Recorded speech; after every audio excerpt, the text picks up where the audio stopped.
Nossa identificação com Jesus. Eu comecei falando, gente, nisso aqui, a partir do ponto de vista de Deus, porque nós temos o nosso ponto de vista, não é? Aquilo que nós temos aprendido, crescido, que já recebemos de Deus. Então, você tem um ponto de vista, uma afirmação que parte daqui para lá. Eu creio, eu sou justiça de Deus, eu sou filho de Deus. Mas eu comecei falando sobre a partir do ponto de vista de Deus. Não é? A garantia de quem nós somos, do que nós temos e de para onde vamos, não é? E, na verdade, quem somos como pessoa, nossa identidade, nossa identificação como pessoas, nossa identificação como ser humano, a nossa identificação como alguém que tem um plano, tudo parte do ponto de vista de Deus. A nossa fé está baseada nisso. Como Deus pensa a respeito disso? Paulo diz, olha, eu não quero saber mais nada, gente, a respeito de... Eu vou colocar nas minhas palavras, não quero mais saber do que as pessoas pensam, não quero mais saber do que está acontecendo por aí. Eu resolvo definir o meu ponto de vista a partir do que Jesus pensa. E Jesus, esse crucificado, a partir daí que eu vou desenvolver o meu entendimento, eu vou simplificar a minha visão para que eu possa caminhar sem impedimento, sem embaraço, com menos situações e coisas para desembaraçar no caminho. Se eu começo a querer ser muita coisa, imagine que eu começo, vou estudar, eu quero ser filósofo, quero ser poeta, quero ser pregador, quero ser um monte de coisa, eu vou acabar não sendo nada, eu vou ter muitos alvos, né? E eu preciso simplificar. Eu posso usar tudo, posso usar filosofia, posso usar ciência, eu posso usar um monte de coisa para afirmar ou reafirmar a minha visão bíblica, para esclarecer que é claro que eu acredito que a ciência caminha, tudo isso pode caminhar junto com a palavra, desde que o meu ponto de partida seja a palavra e também o meu ponto final. Então, quando falamos da nossa identificação com Jesus a partir do ponto de vista de Deus, nós crescemos, nós somos muito fortalecidos, somos fortalecidos demais, não é? Porque a Bíblia diz que nós somos filhos, a teologia, ela está diversificada, o sistema de ensinos teológicos está diversificado a respeito disso. Eu não entendo como uma pessoa consegue pegar 10 versos que afirmam uma coisa e ela virar as costas para esses versos e crer em outra, porque alguém, um homem de respeito, disse. Eu não entendo isso. Mas é isso que nós passamos por séculos. Por séculos a igreja enfrentou esse tipo de problema, esse tipo de crise interna, humanidades, nações inteiras sendo dirigidas pela cabeça de um homem, sem ler. Então nós acabamos sofrendo danos irreparáveis. Pessoas que já passaram, que já morreram, que já foram, na ignorância, achando que determinada coisa é certa. Isso, aquilo é certo, quando na verdade nunca procuraram questionar se é ou se não é? Nunca pararam para meditar sobre, para pensar sobre, nunca leram, e vamos lá que no passado as pessoas não tinham o campo que a gente tem hoje, de internet, livro, onde você quiser, livros, Bíblia, para dar, quer uma Bíblia eu tenho, eu dou, coisas muito baratas e muito acessíveis e até de graça para você ter acesso à informação. Não é? Nós estamos vivendo um tempo muito bom, mas ainda assim, se alguém no passado se interessasse em conhecer a verdade, a Bíblia diz que Deus se expressa como a verdade, a Bíblia diz que as coisas criadas revelam a Deus, o coração de Deus, o pensamento de Deus, a ideia de Deus. Nós não podemos achar que a gente é a última Coca-Cola do deserto com relação a isso, não é? Porque Deus está falando de si para o indígena, para o índio que está lá dentro da selva, ele está falando de si de alguma forma, não é?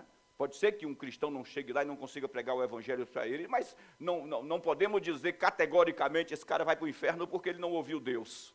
Porque ninguém pregou o evangelho para Paulo e ele foi o maior escritor do Novo Testamento, né? Um dos maiores. Então, o que eu falo é que o ponto de vista de Deus ele tem que ser absoluto sempre.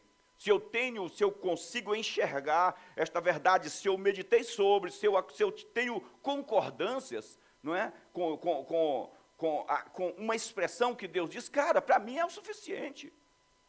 Pode vir sei lá, eu falo o Papa, né, mas quando se trata da igreja, o Papa nem existe. Quando se trata da igreja de Jesus, claro, com todo respeito à posição dele social, mas não espiritual, não é?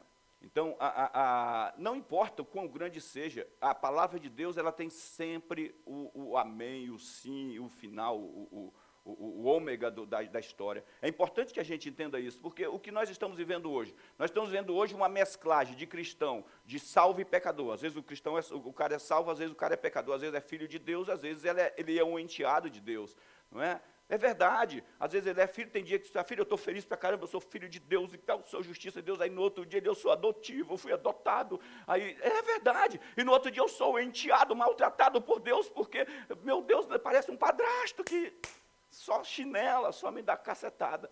Isso é muito ruim, gente, por quê? Por que é ruim? Porque qual é a força de Satanás sobre a igreja? Primeira coisa, o medo, primeira ferramenta.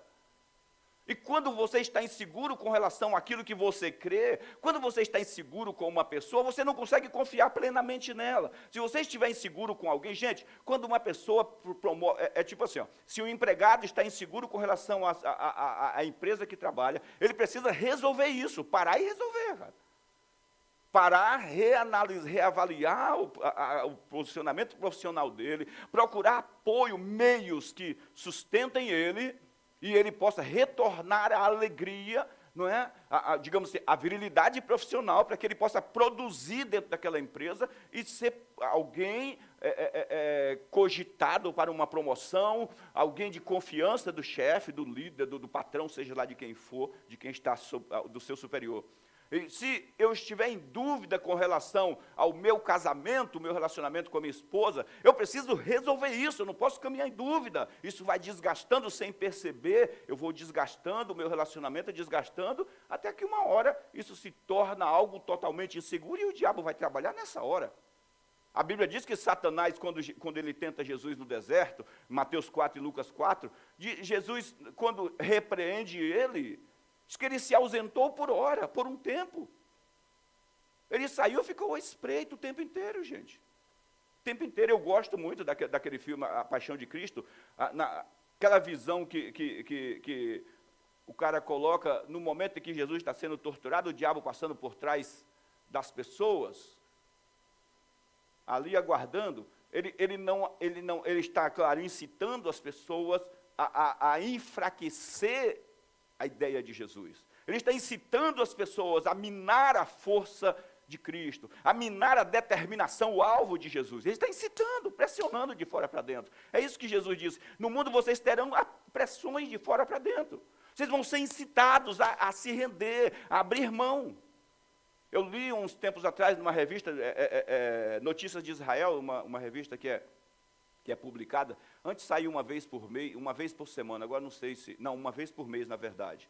Né? Mas faz tempo que eu não recebo, eu mudei o celular e sumiu a inscrição, e eu acabei não fazendo outro. Mas eu li a respeito de uma família, um pai, um casal com 2 filhos, que foram presos no Egito porque eles abandonaram o islamismo, e eles foram trocar de nome, trazer o nome de volta, buscar o nome de volta. E, claro, no cartório, onde eles tentaram fazer isso, era também islâmicos. E pressionaram eles, então eles foram presos, foram raptados, presos, e pressionados a negar o nome de Jesus.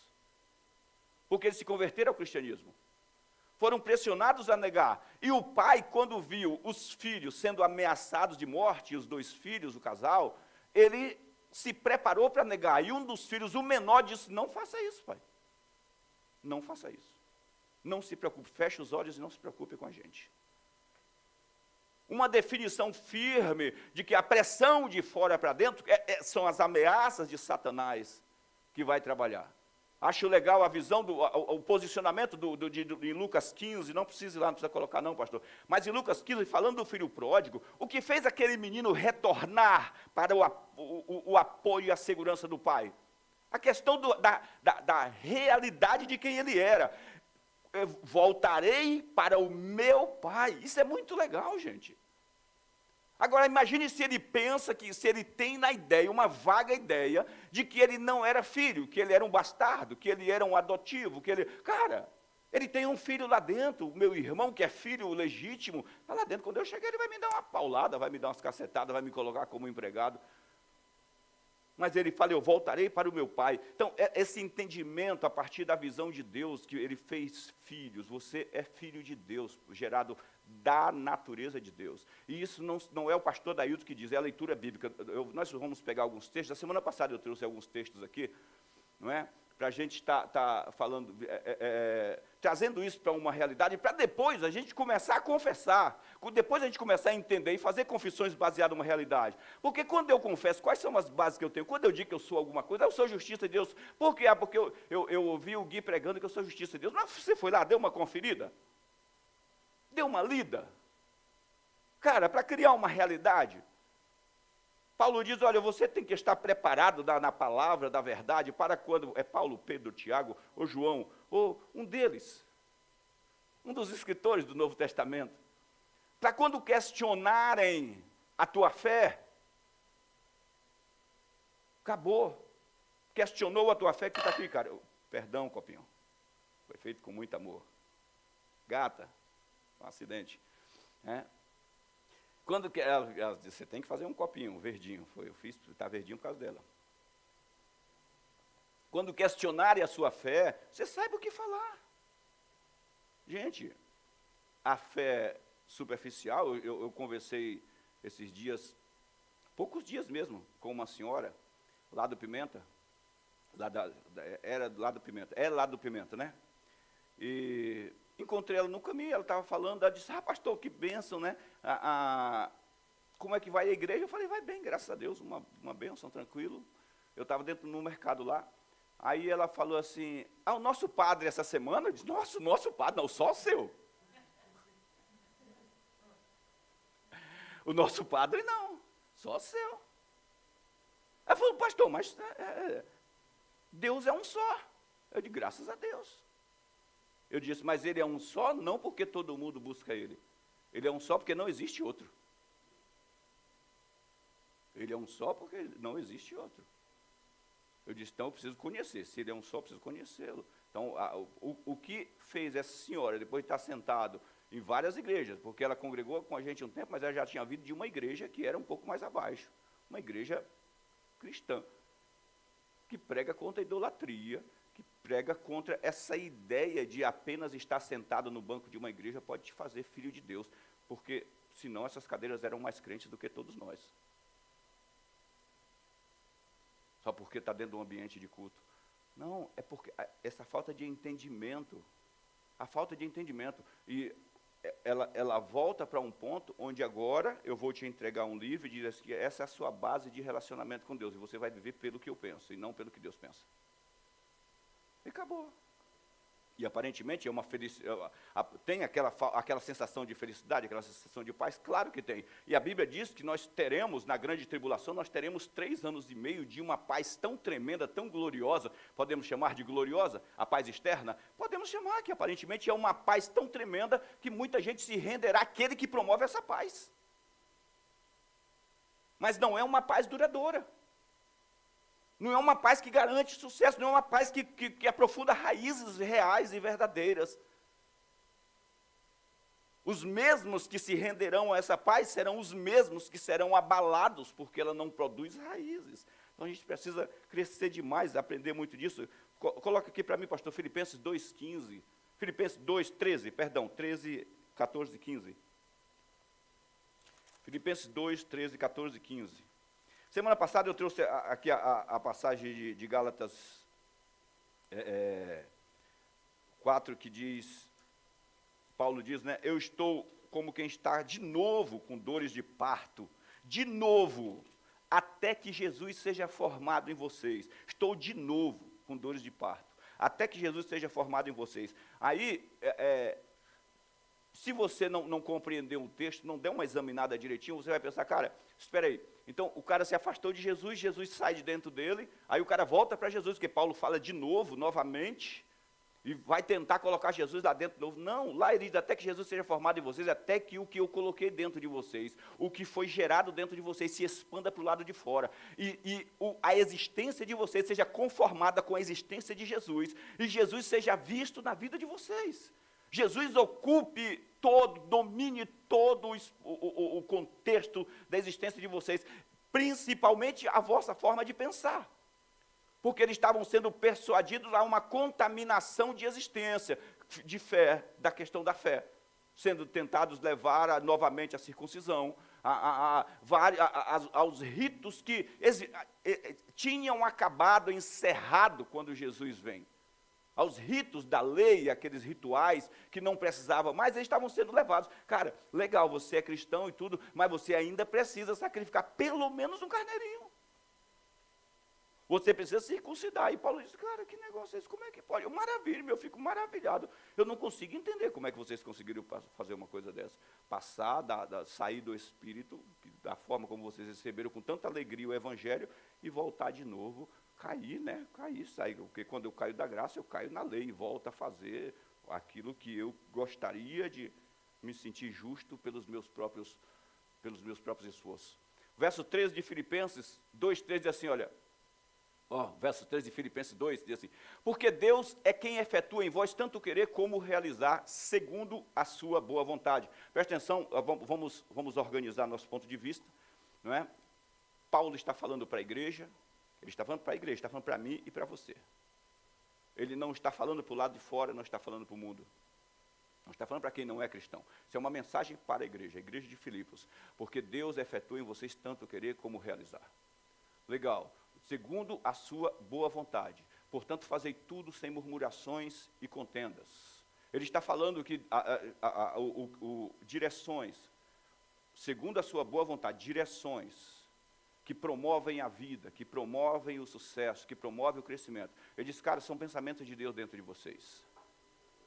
São pensamentos de Deus. Portanto, elimine a murmuração. Do momento em que aparentemente for difícil para você, não murmure, não questione, não murmure. Simplesmente em tudo dê graças, porque Deus está dirigindo você por dentro. Ele está dizendo, Paulo não tenta explicar para essa igreja, gente, a questão de vocês nasceram de novo, não, ele não tenta explicar, porque a partir desse ponto aí, eu acredito que ele já tenha colocado, a igreja tenha compreendido essa questão da nova existência, da nova criatura, da habitação de Deus, e agora ele está falando sobre direções, sobre desenvolvimento do projeto de Deus. Ele diz, não contamine agora as direções de Deus com questionamentos, porque você precisa ouvir, sabe, bem afinado, bem alinhado o pensamento de Deus, a ideia de Deus para o teu próximo passo.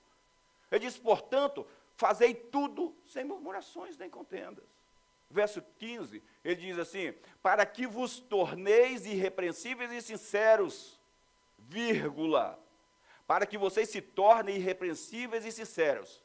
Não é se tornem irrepreensíveis e sinceros e filhos de Deus. Senão, teria ali uma vírgula no irrepreensíveis. E a ligação estaria entre sinceros e filhos. Ele diz para que vocês se tornem irrepreensíveis e sinceros. Vou dar uma parafraseada. Porque vocês são filhos de Deus, inculpáveis no meio de uma geração pervertida e corrupta, na qual resplandeceis como luzeiros do mundo. Ele está dizendo, porque vocês são filhos de Deus, então, façam tudo sem murmurações e contendas, para que vocês sejam irrepreensíveis e sinceros. Primeiro, irrepreensíveis com relação à parte de fora, externo, como as pessoas enxergam. Internamente, para que vocês vivam como que vocês são, na sua origem, filhos de Deus.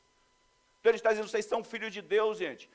Deus agora dirige o coração de vocês, Deus dirige os pensamentos de vocês, pensamentos que você pensa que não era seu. O grande problema nosso é que, como nós recebemos a nova vida, nós recebemos o espírito da fé, Paulo diz, nós também temos o mesmo espírito de fé, nós cremos, por isso falamos, né? Vocês creem, por isso falam, nós também cremos e por isso falamos. Então, subentende-se que a fé a convicção naquilo que eu não estou vendo, mas eu declaro. Então, às vezes, direções de Deus que acontecem no seu coração, no coração do cristão, cara, isso é impossível. Mas é exatamente isso a fé. Isso é inalcançável, isso é impossível. E por não enxergar de forma palpável, não enxergar uma matéria que dê sustentação a isso, ou eu não possuir uma matéria que dê sustentação a isso, eu não entendo esse pensamento de Deus. Eu não compreendo esse sonho de Deus. Deus coloca o sonho no coração de alguém, sei lá, a pessoa nunca conseguiu sair nem da cidade onde mora, para ir passear na cidade vizinha, e Deus coloca o sonho do cara ir para a Europa. Você vai viajar para a Itália, eu Tipo a entrevista da Carla Pérez, você conhece a Europa? Sim, já fui 2 vezes nos Estados Unidos.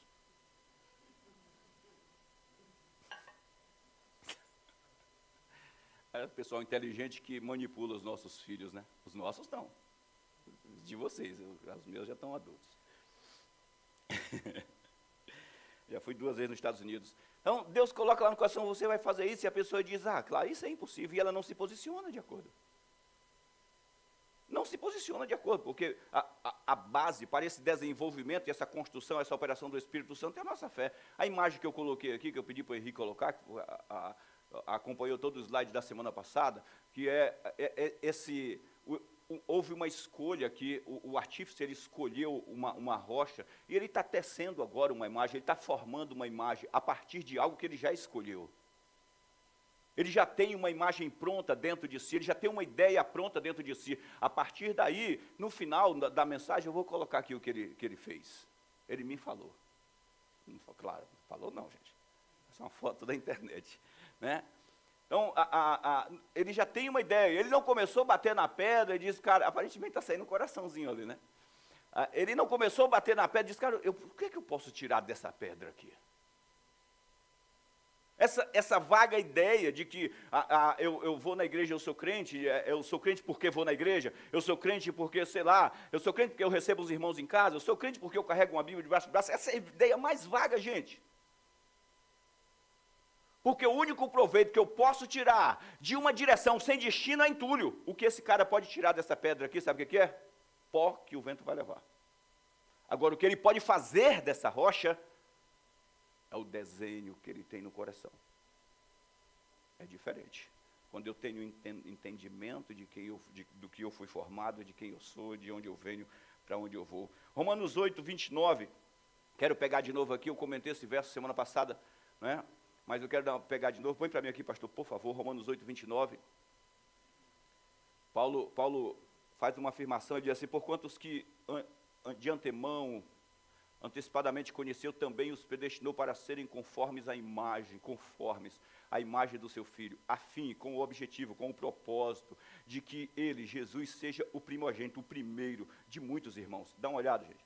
Ele diz assim, para que sejam conformes à imagem, essa palavra conformes, que é a mesma palavra usada até que Cristo seja gerado dentro de vós, a mesma expressão, não é?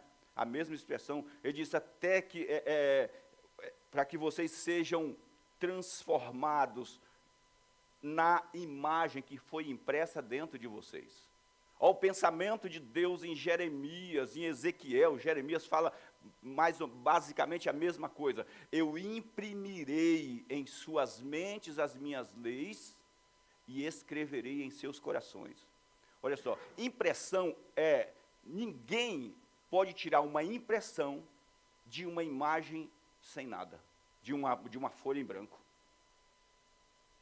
O que ele está dizendo basicamente aqui é, para que o que você tem escrito por dentro, que é a tua natureza, seja expressa como uma impressão, expressa a partir de uma fonte, a partir de um original. Eu tenho uma fonte. Deus colocou dentro de você, da tua vida, uma fonte. Ele colocou um original. Agora ele espera para que predestinou para serem conformes à imagem de seu Filho, a fim de que ele seja o primogênito entre muitos irmãos. Essa palavra imagem é uma impressão de Jesus.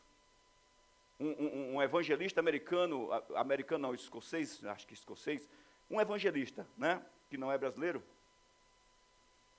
ele diz, né, é muito eikon, né, porque a palavra, a imagem que é eikon, ele diz, eikon é muito mais do que um mero pensamento de que eu sou igual a Jesus, só pensei. Ele diz, não, eikon é um protótipo de Jesus. Isso é muito legal. Eikon é um protótipo, só que com vida, que injetou vida, existe vida dentro dele. Só para você saber quem você é de verdade, como você está. Volta para lá, pastor, para Filipenses 2,13 de novo. Vamos continuar ali. Porque Deus é quem efetua tanto em querer como em realizar segundo a sua boa vontade, pode seguir o 14. Fazei tudo sem murmurações, nem contendas, verso 15, para que vos torneis irrepreensíveis e sinceros, filhos de Deus. Essa palavra filhos, não é? Que ele não usa ruio, não é para que se torneis alguém maduro. Não é para que você se torne alguém maduro, para que se torneis, não é? Irrepreensíveis e sinceros, filhos de Deus. Então, se fosse para que vocês se tornem filhos, seria ruios, a palavra que define uma pessoa madura, uma pessoa crescida. Não, a palavra ali não é ruios, é tecnon, filhos nascidos, crianças, para que criança, tanto masculino quanto feminino, não é ruio e ruia, não é? Ruia é a irmã do rui, mas não é ruia, ruios, é filhos, para que vocês, é porque vocês são crianças, nascidos de Deus, nascidos dele, gerados na fonte. Ele diz, por isso que vocês podem viver irrepreensíveis e serem sinceros, porque vocês são filhos, são gerados na fonte de Deus, filhos de um Deus inculpáveis, no meio de uma geração pervertida e corrupta, na qual vocês, olha só, não é resplandecerão, por causa da natureza, resplandeceis como luzeiros no mundo. É muito legal, 3,9, 1 João 3,9, vamos ver outra passagem, outra afirmação. João, ele arrebenta. Joãozão, muito bom para a gente, muito bom. Todo aquele que é nascido de Deus não vive na prática do pecado. Gosto muito dessa tradução, porque tem uma outra tradução, né, algumas 2, 3, que fala, que diz que não vive, que não peca, né? Mas aí ela já deixa claro que como está lá no original, não vive na prática do pecado, porque se coloca como não peca, você pensa, cara, eu peco, então não sou filho de Deus. Né? E a gente sabe disso, que embora a gente tenha sido gerado da verdade, somos filhos de Deus, você ainda comete alguns pecados. Não é aquela situação da pessoa que peca de manhã, tarde e à noite, que Senhor, eu peco toda hora, todo minuto, todo segundo. Tem aquela música que até mudou a letra aqui, né? Eu sei que sou humano e... Como é que é, Gui? Eu sei que sou humano e só sei errar. Meu Deus. É duro essa. Pensa aí. Você contratando uma pessoa para trabalhar na sua casa e você sabe fazer faxina. Cara, tudo que eu faço dá errado, mas eu quero trabalhar.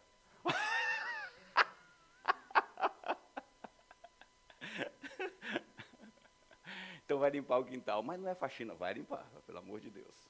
Se você derramar água, pelo menos passa a vassoura e limpa. Todo aquele que é nascido de Deus não vive mais na prática, não tem mais o pecado como uma base prática da sua existência, não é mais escravo do pecado, não está mais submetido ao jugo do pecado, o pecado não é mais um jugo sobre o seu pescoço, não precisa mais viver, pode escolher, tem posição, tem liberdade agora, a liberdade que nós não tínhamos para buscar Deus, onde a Bíblia diz, porque onde o Espírito de Deus é o Senhor, aí há a liberdade para buscar Deus, não precisa mais viver como escravo do pecado, não vive mais na prática, né, do pecado, pois olha só, o que permanece naquele que é nascido de Deus é a divina semente. Gente, divina semente, vamos simplificar a expressão, divina, de Deus, semente, esperma, é a palavra grega que está ali. É isso aí. É a divina semente, o que permanece, não é o que passa por ele, não é uma coisa que acontece de manhã e à noite, não é a divina semente. Ora, esse não pode, outra expressão muito legal, não pode, é impossível, de jeito nenhum, é esse que ele está falando, não pode. Porque se eu falar, se eu disser para a Renata, você não pode parar meio-dia, almoçar meio-dia. Ela pode, de repente, parar meio-dia e fazer isso. Me desobedecer. Mas quando a Bíblia afirma, não pode de jeito nenhum, ela coloca uma impossibilidade, como se fosse um buraco, onde ainda que ela tente me desobedecer, não tem almoço. Pronto. Ele está dizendo assim, aquele que é nascido de Deus não pode mais viver na prática do pecado. Aí você vai entender algumas coisas muito simples. Por exemplo, as pessoas de fulano está desviado. O que é uma pessoa desviada? Na nossa cabeça, uma pessoa desviada é uma pessoa que não está indo na igreja. Porque nós conectamos ser crente com estar dentro do prédio. E anos e anos e anos, era uma forma de lidar com, com porcos. Uma forma de lidar com porcos. Você sabia que a pessoa pode manter uma manada de porcos presa a uma cerca por uma semana, e depois de uma semana, deixar apenas um fio de arame, que ele pode passar por cima ou por baixo, e ele não sair e continuar preso? É só eletrocutar o fio de arame e deixar a cerca, um fiozinho ali, ele vai tocar na cerca e ele vai sentir medo. Depois você tira a cerca e ele não vai sair. Ele vai chegar bem pertinho, o bicho é burro, mas não tão burro nesse sentido de saber que dá o choque, mas depois de um tempo ele vai andar agora pelo medo do choque. E ele vai ficar dando voltas em círculo, afundando aquele limite. Era assim que a igreja, foi assim que a igreja viveu por muito tempo. A ideia era essa. Sabe o que é interessante? Que a igreja acabou se carregando de pessoas desviadas, porque a ideia de desviado bíblica, embora lá na Bíblia não está desviado, fulano está desviado. A ideia bíblica é desviado de Deus. Porque está aqui, gente, ou está em qualquer igreja sentado, é obediência. Não é relacionamento. É obediência. Paulo diz, não deixando de congregar, como é o costume de alguns, isso é obediência. Relacionamento, eu tenho em casa, eu tenho na rua, eu tenho na estrada, eu tenho no carro, eu tenho tudo quanto é lugar, relacionamento com Deus. É o meu relacionamento que me impulsiona a fazer o que Ele diz para fazer. É o meu relacionamento.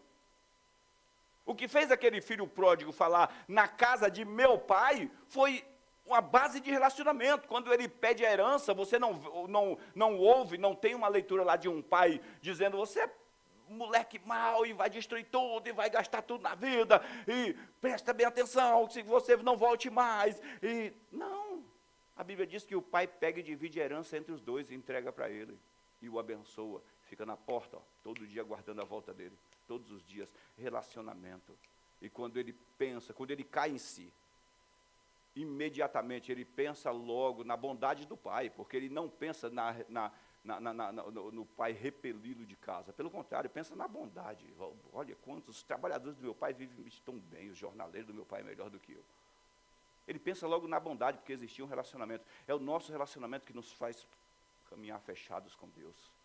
Então ele está dizendo aqui, olha, não pode mais viver na prática do pecado, não pode, não tem mais lugar para isso. Então, ainda que uma pessoa, um filho, estou falando de um filho de Deus, gente, não alguém convencido na mente de que ele é crente, que eu sou crente agora, não. Um filho de Deus, nascido de novo, gerado da verdade, ele não consegue mais ficar para sempre errando, ele vai ter sempre aquela barreira dentro de si.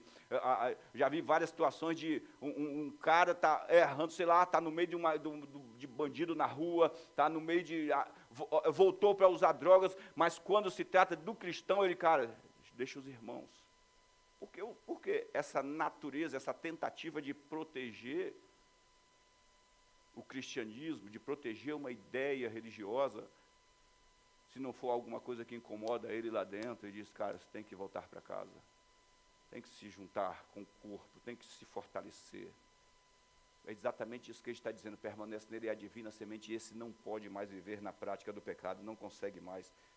Deixa eu voltar aqui meu óculos, esse negócio de óculos, viu? 1 Pedro, capítulo 1, vamos fechar aqui, versos 22 e 23, 1 Pedro, por favor, pastor. Eu só estou falando para vocês aqui, gente, sobre essa questão do ponto de vista de Deus, né? Que às vezes a gente diz, cara, o que eu penso tem muita importância. Sabe o que Paulo diz assim, Provérbio diz assim, confia no Senhor de todo o teu coração, não te apoie no seu próprio entendimento. João diz, olha, se o teu coração te condena, significa que até o teu coração pode te condenar. Tem coisa que é dura. Cara, tem coisa que você diz, meu Deus, misericórdia. E você começa a pensar, você começa a duvidar de si próprio, da sua capacidade de existência, da sua capacidade de avanço e de um monte de coisas. Você começa a sentir, esse tipo de erro, Deus não tem como Deus perdoar. Eu me lembro, eu era novinho em tudo, né? Novinho na fé, novinho na idade, mas eu sempre gostei de andar com pessoas mais velhas. E lembra, Marcos, quando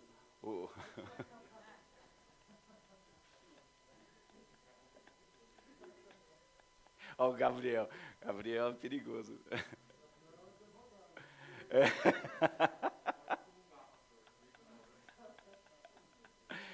Gabriel, esses dias eu estava lá no Jardim Helena conversando com o Rodrigo, ele falou assim, pastor, e aquele que a gente estava lá no parque e ele chamou o senhor de descarado?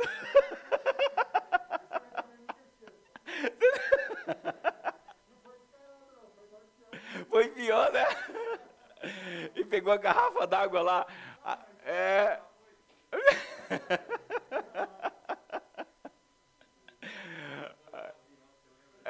Tá vendo aí? Aí eu falei assim, é o Gabriel. Gabriel. Então, deixa eu voltar, gente. Voltar para o raciocínio. Conheci um pastor, o pastor Carlos, né? Nem sei mais onde ele está, foi muitos anos atrás, que tinha uma caminhada, parecia eu acredito que era um homem de Deus, né? Mas num determinado momento entrou um engano na cabeça dele, que ele disse que ele orava em línguas, na verdade, você lembra disso? Ele orava em língua e disse que era o diabo que orava na boca dele. Agora, vamos pensar, um cara que em toda a vigília, no monte, em tudo quanto é lugar, ele estava lá ajoelhado, orando em línguas e falando com Deus. Mas num determinado momento, ele se questionou, ele reverteu a imagem de Deus, a imagem que ele tinha de Deus, num Deus tão bom que o erro dele, ele não quis abrir, ele não abriu para mim.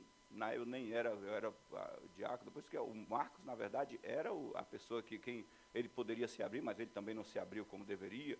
Mas o que ele cometeu, ele sentiu-se tão mal, tão ruim, em tão estado de perversidade contra a pessoa de Deus, que ele se corrompeu qualquer pensamento bom dentro dele. E ele falou que tudo o que ele fez foi usado pelo diabo e não por Deus. Isso é baseado numa condenação tão profunda que esse cara... Aí a pergunta é, pastor, esse cara é filho de Deus? Era filho de Deus ou não era? Nós não continuamos nos relacionando com ele. Mas uma coisa eu tenho em mente até hoje.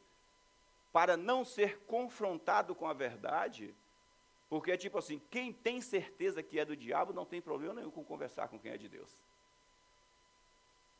Uma pessoa que tem certeza da sua identidade, ela não se aflige.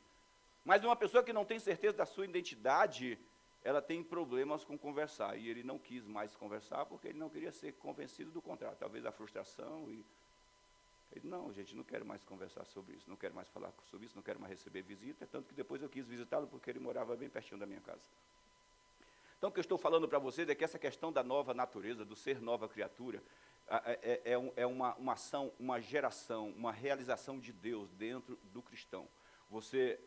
João diz aqui, né, ele diz assim, todo aquele que confessa a Jesus, que Jesus é Filho de Deus. Por que João fala isso? Por causa da linguagem, do momento, do tempo. Confessa a Jesus, que Jesus é Filho de Deus, que reconhece que Jesus é Filho de Deus, e Deus mandou o seu Filho para salvar o mundo. Quando alguém confessava que Jesus era o Filho de Deus, ele naturalmente confessava que Jesus é o Salvador do mundo. Que ele reconhece que Jesus é o Salvador. Ele diz, todo aquele que confessa que Jesus é Senhor, Deus permanece nele. O verso 21 aqui de 1 Pedro, ele diz assim, que por meio dele vocês têm fé em Deus, o qual ressuscitou dentre os mortos Jesus, e lhe deu glória, de sorte que a vossa fé e a esperança esteja em Deus. Segue, 22.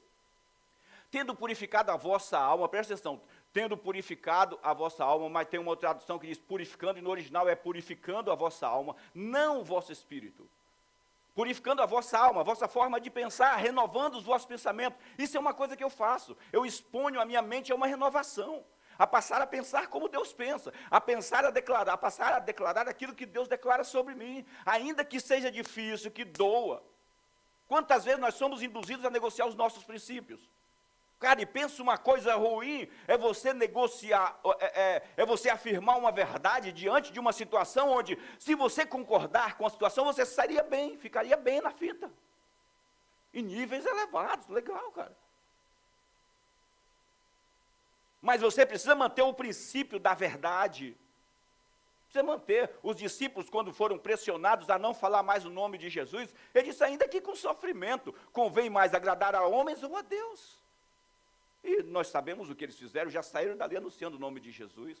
Então, muitas vezes, somos pressionados a negociar princípios. E ele diz, olha, a vossa alma, tendo purificado, ou purificando a vossa alma, que é a renovação da mente, é eu renovando a minha mente, sendo transformado por ela, pela palavra, todos os dias. Aí ele diz assim, olha, pela vossa obediência à verdade, tendo em vista o amor fraternal não fingido, amai-vos de coração uns aos outros ardentemente. 23.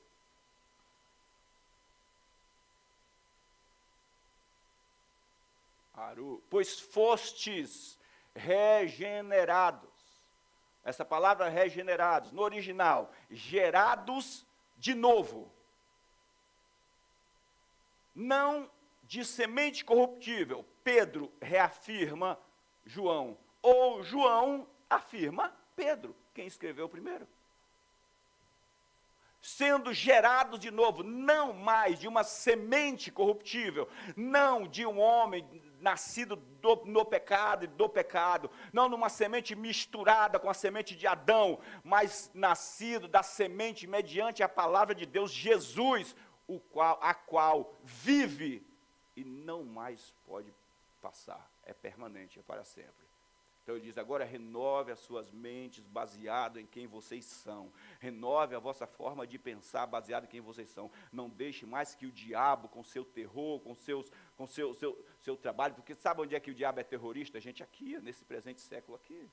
Cara, quando a Bíblia diz, eu fico, sabe, feliz demais quando eu leio no livro de Jó, quando eu leio nos Salmos que a Bíblia diz que a terra é como escabelo dos pés de Deus. Lá em casa tem um escabelo, que é aquele banquinho pequenininho que você põe o pé em cima.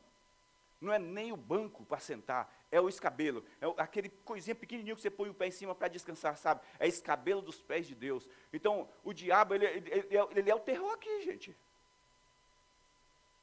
Às vezes a gente vê ele como inimigo de Deus, nosso inimigo de Deus, à altura, e chega a colocar o cara equiparado com Deus, com o tamanho de Deus.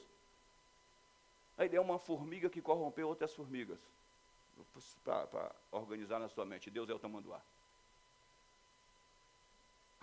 É verdade, é verdade.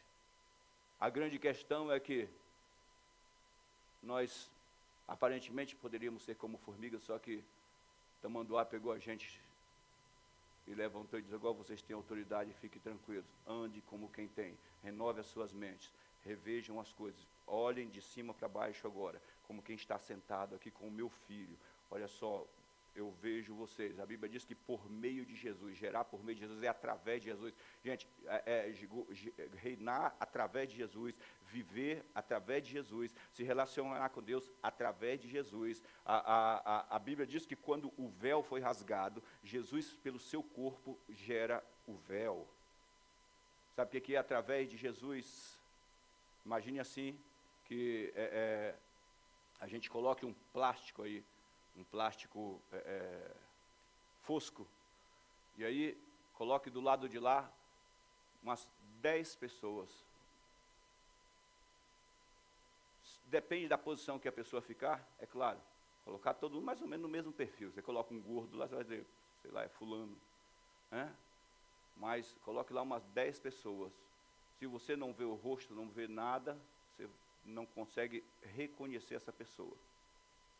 Por que você não reconhece? Porque tem um plástico na frente que ofusca a imagem dessa pessoa. Através de Jesus Santo dos Santos, parte de fora, eu sou o caminho, a verdade e a vida, 3 portas que nos levam. nesse caminho até a presença de Deus. Santo dos Santos, lado de fora, e o véu. Esse véu é Jesus. Então, quando Deus olha para você, se aproximando dele, ele vê o quê? Jesus. Sempre que ele olha. Aí não tem gordo, magro, preto, branco, rosa, amarelo, azul, rico, pobre. Todos, sempre que ele olha através de Jesus. Em contrapartida, quando você olha para Deus, você olha através de Jesus. É por isso que você vive através de Jesus. Você reina através de Jesus. Você é filho através de Jesus.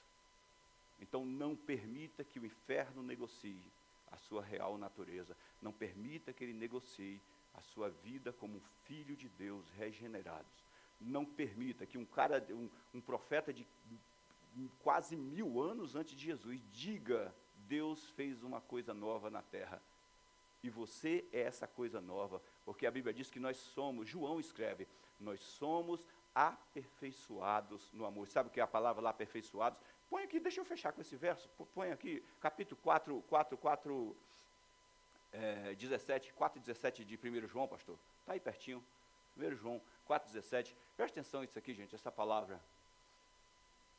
Nisto, em nós é aperfeiçoado o amor. Olha só, essa palavra aperfeiçoado, gente, sabe aquela palavra que Jesus disse na cruz, tetelestai? Está consumado, está pronto, está pago, está resolvido? Essa palavra aí. A mesma continuação. Tetelestai, nisso é aperfeiçoado o amor. Como é aperfeiçoado? Nisso é aperfeiçoado o amor? Tetelestai, Jesus veio, cumpriu o propósito dele ali na cruz. Ele cumpriu o propósito. Quando você entende que Jesus cumpriu a missão dele com relação a você, e que você é o resultado do que ele fez, está consumado o amor. Então, nisso é aperfeiçoado. Nisso, tetelestai, se consuma o amor. Sabe, um casal, quando se une, se casaram, se juntaram no matrimônio, aí vão para casa, legal, somos família. Todo mundo que olha de fora diz, é um casal, mas ainda não tiveram uma intimidade. Aí vai lá e tem a noite de núpcias. Nisto é consumado o casamento. É exatamente isso. Quando eu compreendo isso, que Jesus veio, cumpriu a missão dele naquela cruz, estabeleceu, ao terceiro dia ressurge, e é a manifestação, em que o amor de Deus consiste, os versos anteriores, o verso de número 8 ou 9 desse mesmo capítulo, nisso consiste o amor de Deus, o conteúdo do amor de Deus não que nós tenhamos amado a Ele, mas que Ele nos amou. Nisso se define o amor de Deus a respeito da igreja. Mas que Ele nos amou e enviou o seu Filho como propiciação pelos nossos pecados. É nisso que consiste o amor. Então, quer dizer, o amor de Deus se manifesta, vem, se entrega, morre na cruz. Agora, como esse amor é aperfeiçoado? Quando eu entendo e permito que esse amor se manifeste em mim. Este amor manifestado por Deus, agora se manifesta em mim. Eu agarro, entendi e vivo por meio desse amor. Amém, gente? Dá uma salva de palmas para Jesus, por favor.